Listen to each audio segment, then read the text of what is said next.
It's the Harbaughs 2, the state of Ohio nothing. After a great weekend in the NFL world and the college football world, we had some great games on Saturday and Sunday that I want to talk about. Rivalry games were the best of the best in college football this weekend. Conference championship games are now set. I will have more on that as soon as we will get the show started right after this.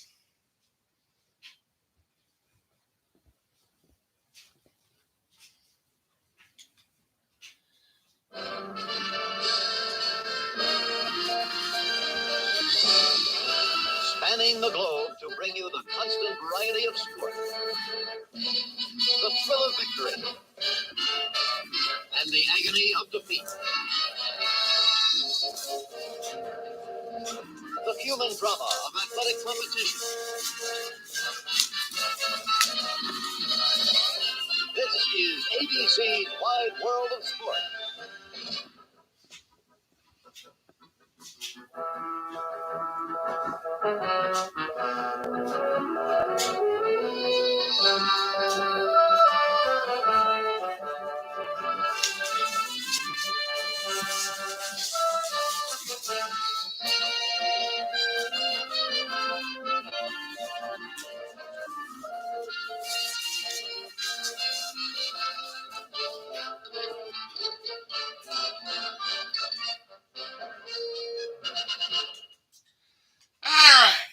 Let's go ahead and go right into the show here. I just got to make some adjustments here. Here we are. Well, like I said at the top of the show, it's the Harbaughs 2, the state of Ohio nothing.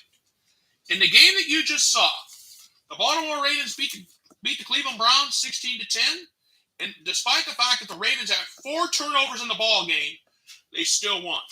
Lamar Jackson, 20 of 32, 165 yards, 1 touchdown. He was picked off 4 times. He also carried the ball 17 times for 68 yards in the game. Mark Andrews, 4 catches, 65 yards, and a touchdown. Tyus Bauer had 1 sack, 1 tackle for loss. And Nov.28th had 1 sack in the ball game.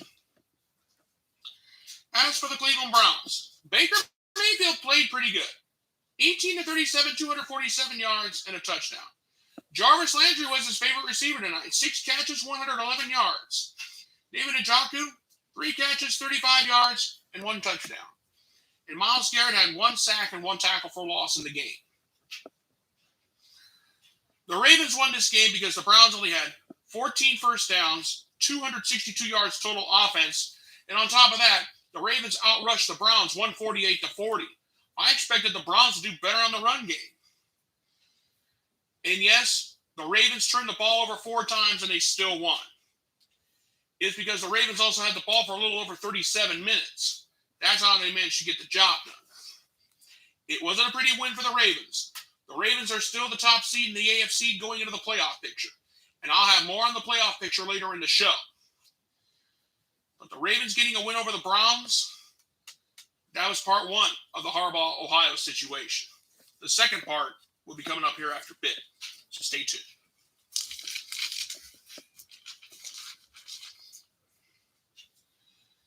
Earlier today, in one of the 1 o'clock games, the Tampa Bay Buccaneers beat the Indianapolis Colts 38-31. Tom Brady had himself a day. 25 of 34, 226 yards, a touchdown, and 1 interception. Leonard Fournette, he had 137 yards offense with 4 huge touchdowns in the game. Ronald Jones II, 7 carries, 37 yards, and a touchdown. Rob Gronkowski, Brady's old favorite old target from his great days in New England. 7 catches, 123 yards. But I got to give some love to the defense in this game. Shaquille Barrett, 2 sacks, 1 tackle for loss. Ndamukong Suh, 1 sack, 1 tackle for loss in this game. But what a day for the Colts in a losing effort. Carson Wentz, 27 of 44, 306 yards, 3 touchdowns, 2 interceptions. Jonathan Taylor, 16 carries, 83 yards, and a touchdown. Jack Page, 6 catches, 81 yards, and a touchdown of his own. And Ashton Dolan, He may have only had one catch, but it was a 62-yard touchdown strike in the ball game. T.Y. Hilton, 4 catches for 25 yards and a touchdown. DeForest Buckner. Yeah, let me try that. DeForest Buckner. Remember when he was in San Francisco? When they traded him away, he had 1 sack and 1 tackle for loss in the game. Kwity Paye. 1 sack, 1 tackle for loss in this game. The Indianapolis Colts had 5 turnovers in the game. That's what hurt him in the end. Tom Brady is living a charmed life. And the Tampa Bay Buccaneers right now are in the driver's seat to get into the playoffs. And the way that the Buccaneers played today in Indianapolis, it was a great day. The Colts are back to 6-6. We are this close to taking them, marking them off and taking them right out of the playoff race. Might as well take them out now. I shouldn't sound like that, Colts fans. I'm sorry. I know I got a lot of Indianapolis viewers watching the show tonight. But it is what it is. You guys got outplayed by Tom Brady and just shot yourself in the foot with five very stupid turnovers. That's what happened. You guys were penalized 6 times for 66 yards. That's another thing that didn't help you. Tom Brady wasn't exactly his best, but he did great. And he did great enough to win. Carson Wentz, he got picked off twice. That's what hurt him. That's just what killed your momentum right there. And everybody knew it right there at the end. All right. To the next game we go. This was the 4:25 game on Fox. The Los Angeles Rams and the Green Bay Packers. The Packers took the game 36-28. It was close on the scoreboard, but it wasn't close on the field. And you'll find out why here in a minute. Aaron Rodgers, 28-45, 307 yards, 2 touchdowns, and he ran for a score. Davante Adams, he was Aaron Rodgers' favorite target. 8 catches for 104 yards today. A.J. Dillon, he had a productive day with 90 yards offense and a touchdown. Randall Cobb, 4 catches, 95 yards, and a touchdown. Kenny Clark had a great day. 1 sack, 1 tackle for loss. Rashawn Gary had a sack. And Rasul Douglas had himself a day too. He had an interception, a 33-yard pick six for a touchdown today. And the Packers had a great game. But as for the Los Angeles Rams, it wasn't much to brag about. Matthew Stafford, 21-38, 302 yards, 3 touchdowns, and an interception. Van Jefferson, 3 catches, 93 yards, and a touchdown.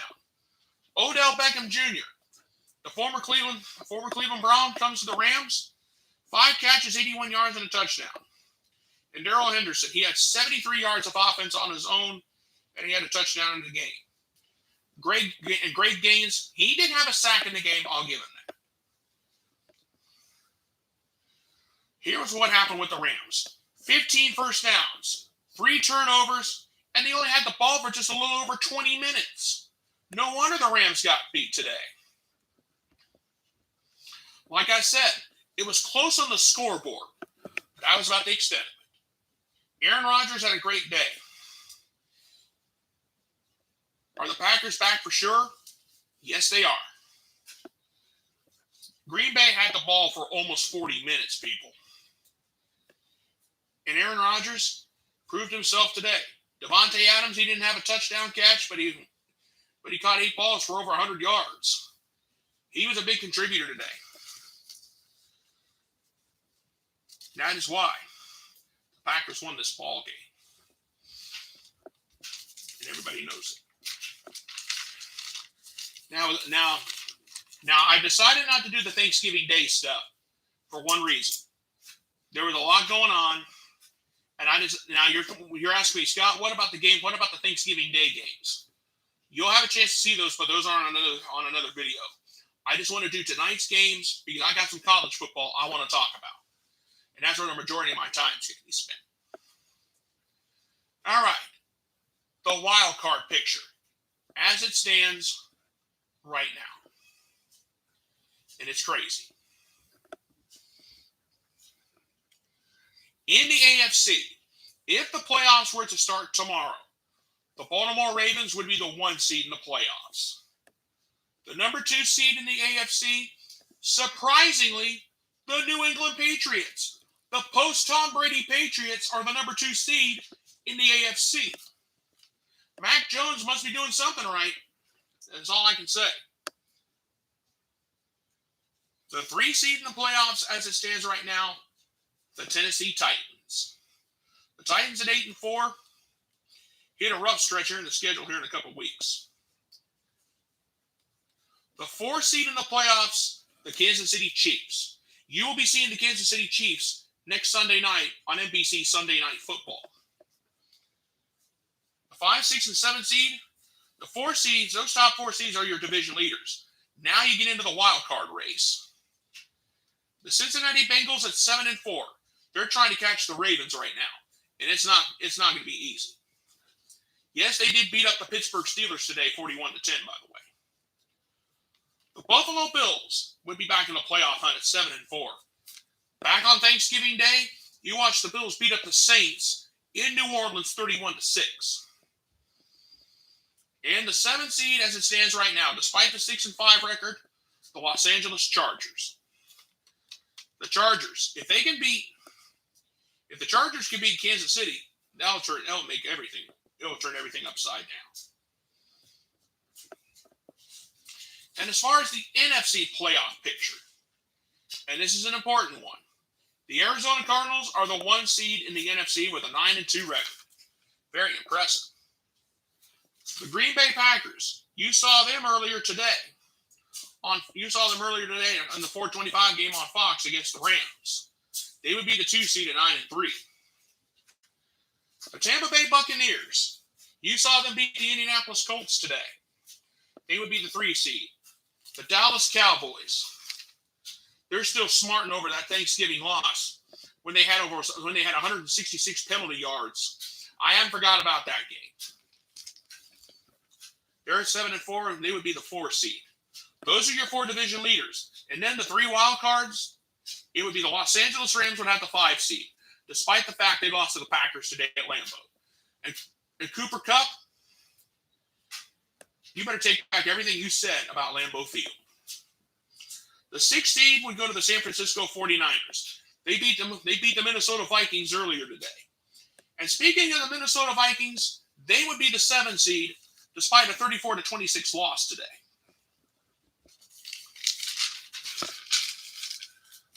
The playoff picture in the NFL is getting more crazy and crazy by the second.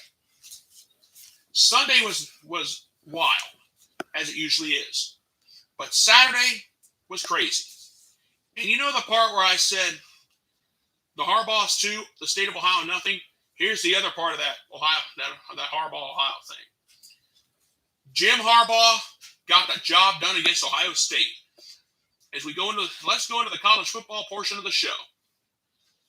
And no, I am not playing Hail to the Victor. I am not playing the Michigan fight song because a lot of my Ohio State friends would have a fit. But anyway, Harbaugh finally got the job done against Ohio State.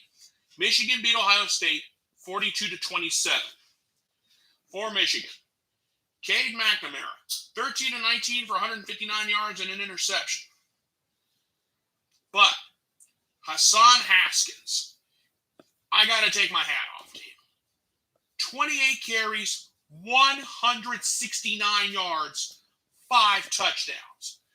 Too bad he didn't do this earlier in the season. We could have been talking about him being a Heisman Trophy candidate. But Aiden Hutchinson, he had a super day. And I'll give it to him. 3 sacks, 3 tackles for loss.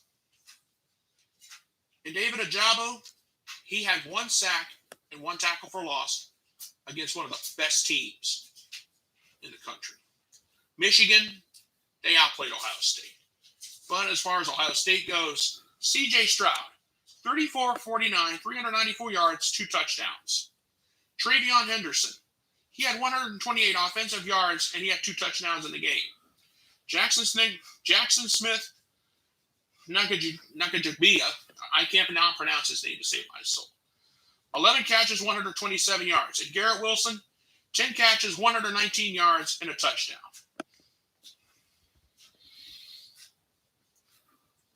what happened in the game? Ohio State did not have an answer. Ohio State got outplayed, they got outmanned, and Harbaugh outcoached Ryan Day. And there are people on the websites right now saying, should Ryan Day be fired? No. But we can use a new defensive coordinator because here's the thing.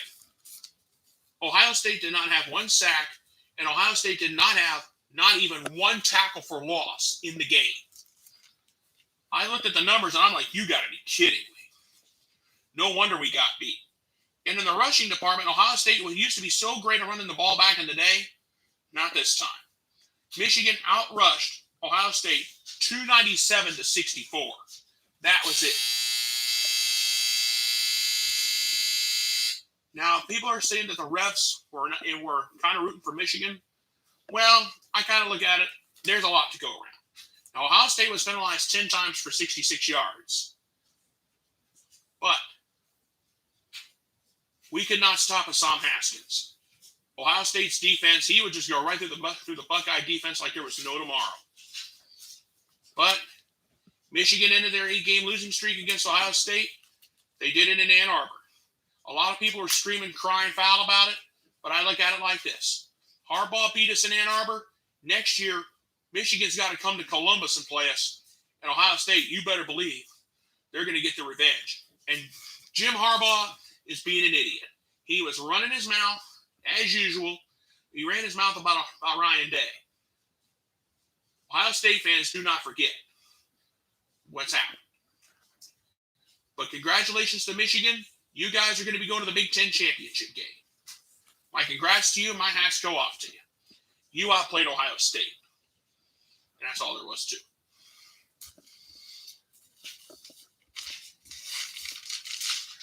Now, we almost had a very, very huge upset on Saturday. Number 3, Alabama played a 6-5 Auburn team that went to 4 overtimes. Alabama survived Auburn 24-22. Bryce Young, he was 25 of 51 for 317 yards, 2 touchdowns, and an interception. John Mechie III, 13 catches, 150 yards. Ja'Cory Brooks, 2 catches, 49 yards, and a touchdown. Will Anderson Jr., what a game he had. 1 sack, 3 tackles for loss. Rodarian Mathis, 1.5 sacks, 1.5 tackles for loss. Dallas Turner, 1.5 sacks, 1.5 tackles for loss. Kool-Aid McKinsley, 1 sack, 1 tackle for loss. And Daniel Wright, 1 sack, 1 tackle for loss for him. Wow. As for Auburn, Bo Nix did not play. That's what I think hurt Auburn's chances. But TJ Finley, 17 of 26, 137 yards, 2 touchdowns, and an interception. He was the only real highlight for the Auburn offense. The rest of it was defense. Kobe Wooden, 1 sack, 1 tackle for loss. Derek Hall, 3 sacks, 3.5 tackles for loss. Really? I feel so bad for him right now. Marcus Harris, 1 sack, 2 tackles for loss. T.D. Moultrie, 1 sack, 1.5 tackles for loss at Smoke Monday. The hero 2 years ago, the 100-yard return back in 2019, he had 1 sack and 1 tackle for loss in the game. This game was crazy. Think about this for Auburn. 11 first downs, 159 yards total offense, but Alabama, they played very un-Alabama-like. 11 penalties for 129 yards. Are you serious? Seriously? Where can you go wrong? Alabama went wrong every which way possible. 71 yards rushing. Penalized 11 times for 129 yards. And I'm going to tell you right now, they were un-Alabama-like. That's all you can say right now. I have never seen a team play this bad. I mean, this is a Nick Saban team. This is Alabama we're talking about here. And I'm going to come back to Alabama here in just a few minutes. So stay tuned for that. The next big rivalry game I want to talk about is number 10 Oklahoma, number 7 Oklahoma State. Oh, hey, by the way, if you are watching me live, chime in. I got the comments section open for you, and you can have your say. Okay. For Oklahoma State, and they came out on top 37-33. Spencer Sanders, 19-30, 214 yards, a touchdown, 2 interceptions. He also carried the ball 16 times for 93 yards and ran for a score. Jalen Warren, 83 offensive yards, and he did have a touchdown in the game. Jay Martin, he had 93 offensive yards and 2 touchdowns. I didn't want to write all that stuff down because I only had a limited number. I had an unlimited amount of space that I could use. So if I go offensive yards only, I apologize for that. But as far as the defense goes for Oklahoma State, you got to give some love to Malcolm Rodriguez. 2 sacks, 3 tackles for loss in the game. Devin Harper, 1 sack, 1 tackle for loss, and Colin Oliver, give him some love too. 2 sacks, 2 tackles for loss in the ball game.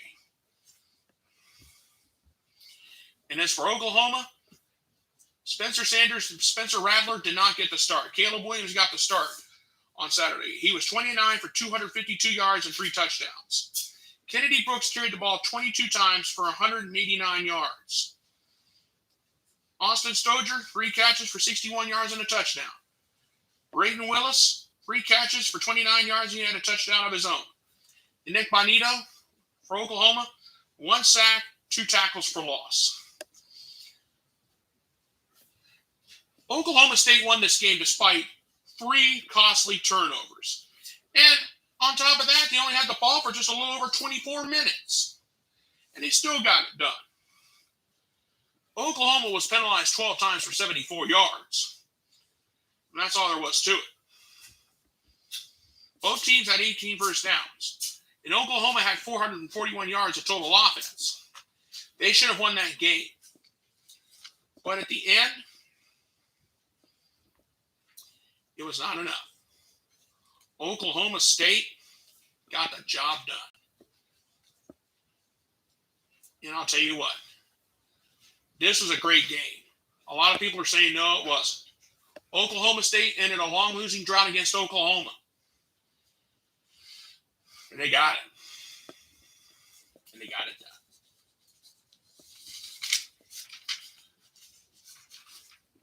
done. All right. Let's go back to the Big Ten. I got 2 more games I want to talk about. Then there's a few other things I am going to address. Number 16, Iowa beat Nebraska. Iowa had to come from behind, down by a bunch to get the job done. Spencer Petras, he was 7-13 for 102 yards. But he also carried the ball. He also had 2 carries for 16 yards, and he had a touchdown on the ground.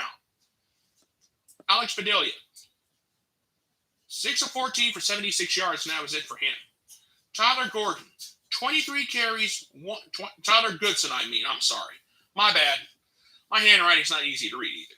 Tyler Goodson, 23 carries, 156 yards. But the defense gets some love.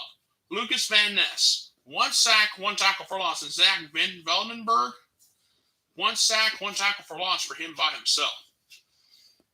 As for Nebraska, Logan Smothers, 16-22, 196 yards and an interception.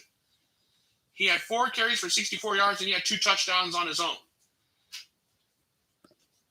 Jaquiz Yant, 13 carries, 44 yards and a touchdown. And Ty Robinson, 1 sack, 1 tackle for loss. This was another crazy game. Nebraska, 18 first downs, 327 yards total offense, but they were penalized 5 times for 50 yards. And I mentioned this game for a reason. Iowa had to beat Nebraska just to have a shot at winning the Big Ten West. Michigan won the Big Ten East with their victory over Ohio State. Iowa had to beat Nebraska. Then they still needed some help. And that's where the help comes in. Number 14, Wisconsin. All Wisconsin had to do was beat Minnesota, and that was it. They were going to go to the Big Ten championship game. But if Minnesota somehow pulled off an upset over Wisconsin, Iowa would be in the Big Ten championship game. Well, guess what, Hawkeye Nation? Pack your bags for Indianapolis. Minnesota did you a huge favor. Minnesota upset Wisconsin 23-13 in the ball game. And I'm going to say this too. There were some Iowa fans that actually made the trip up to Minneapolis, up to Huntington Bank Stadium to root for the Golden Gophers because they wanted a piece of the celebration too. If they were to upset Wisconsin, which they did. For Minnesota, Tanner Morgan, he was 11-16 for 199 yards, 1 touchdown, and an interception. Kai Thomas, 18 carries, 55 yards, and a touchdown. It wasn't pretty. Chris Atram-Bell, 2 catches for 37 yards and a touchdown in the game. As for Wisconsin, it wasn't pretty. Graham Mertz, 21-38, 171 yards and an interception. Scott Nelson had Wisconsin's only touchdown. It was a 25-yard pick six. And Keenan Benton for Wisconsin, 2 sacks, 2 tackles for loss. And I'm going to tell you this right now. Minnesota beat Wisconsin for the first time in 2 decades at home. They got the Paul Bunyan axe, and after the game, you talk about one to rub it in. You know the Wisconsin jump around song they played at the start of the 4th quarter up at Camp Randall? The Minnesota Golden Gophers fired that right up, and they were doing their own version of the jump around. Just to rub it in the faces of Wisconsin. And there were Iowa fans that made the trip from Iowa City to be part of that celebration. Because Iowa, and now, as a result of Minnesota upsetting Wisconsin and Iowa getting the job done against Nebraska, Iowa wins the Big Ten West and they get to go face Michigan in the Big Ten championship game. But as far as this game goes, Wisconsin, 17 first downs, 233 yards total offense. They were penalized 8 times for 73 yards. And, of course, Graham Mertz didn't have a touchdown pass to his name. That's what hurt.